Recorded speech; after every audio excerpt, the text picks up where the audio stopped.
Monsieur le Président de la République, comme plusieurs de mes compatriotes, j'ai suivi avec une oreille critique votre discours prononcé le 30 juin. C'était un très beau discours, en tout cas vous nous avez fait balader. Les intonations, les métaphores employées, la fluidité de votre expression, en tout cas vous avez tout d'un bon orateur. Je comprends que si le tout-puissant Lambert Mende n'a pas été reconduit, c'est parce que le président lui-même est un beau parleur. Mais, Monsieur le Président, avec tous les égards qui vous sont dus, permettez-moi de vous dire que vos beaux discours vous rendraient célèbre au barreau ou sur un plateau de télévision, et non à la présidence de la République. Ce qui rend célèbre à la présidence de la République, c'est les actions et non les discours. Monsieur le Président, votre discours du 30 juin était tellement sophistiqué qu'il a presque été sophiste. Je n'ai pas le temps de le décrypter dans son intégralité, je vais plutôt prendre un petit extrait. Dans ce discours, vous critiquez avec beaucoup de crudité vos prédécesseurs, et pourtant si nous regardons de près, vous faites exactement la même chose ou peut-être que vous faites pire qu'eux. Monsieur le Président, vous dites ceci dans votre discours. Notre pays a failli à son devoir de donner à la jeunesse une perspective crédible autre que de vouloir s'agglutiner au sein des institutions politiques et publiques, comme si leur avenir n'existait qu'en faisant de la politique. En 60 années, nous avons progressivement laissé notre classe politique se transformer en une sorte de mafia et nous en avons fait le principal modèle de réussite pour cette jeunesse. Vous dites nous avons, et pourtant ce que vous voulez nous faire comprendre, c'est ils ont. Car en 60 années de gestion, vous n'avez géré que pendant une année et demie. Vous avez justement évité de dire ils ont pour ne pas donner à votre discours un caractère accusatoire, ce qui les rendrait incendiaires. Mais, Monsieur le Président, essayons de voir si ce que vous reprochez à vos prédécesseurs ne se reproduit pas pendant votre règne.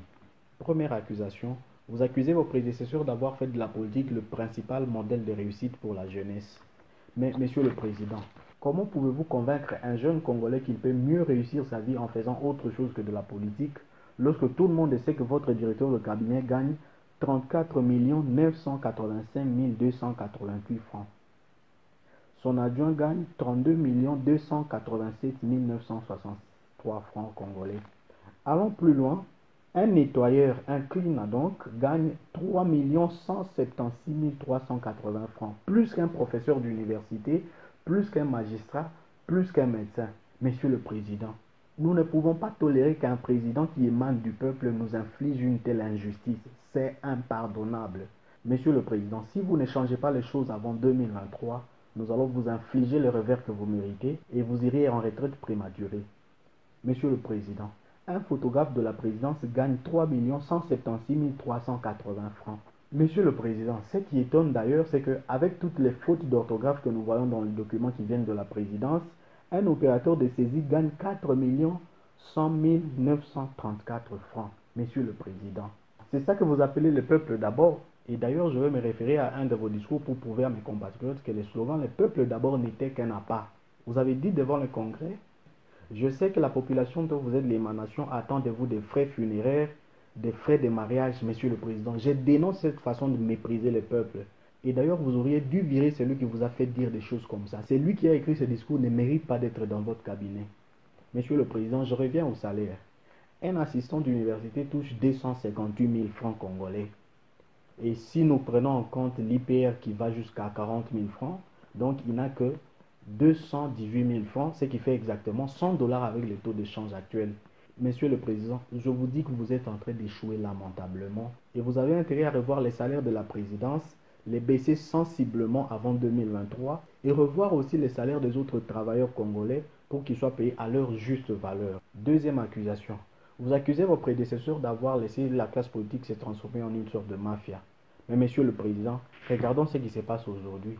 Dans tous les pays du monde, pendant cette période de crise, les médecins sont célébrés. Alors qu'au Congo, pendant votre règne, les salaires des médecins qui volent au secours de leurs compatriotes au péril de leur vie sont détournés. Jusqu'aujourd'hui, ils disent qu'ils sont impayés pendant 3 mois. Ne pouvons-nous pas dire que ça, c'est une mafia? Un autre exemple. Un journal suisse a fait des révélations qui ont humilié notre pays.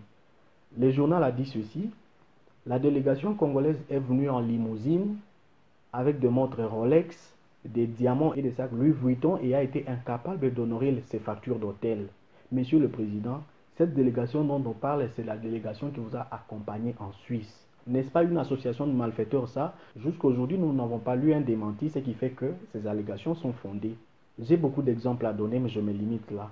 Ce que j'ai aimé dans votre discours, c'est votre conclusion. Vous dites ceci, en 60 ans, on sort des discours crus et répétitifs et on prêche la sagesse et la droiture par l'exemple. Monsieur le Président, je pense qu'avec ça, parce que c'est vos mots, vous allez vous taire jusqu'en 2023 et vous allez, au moment opportun, nous présenter votre bilan.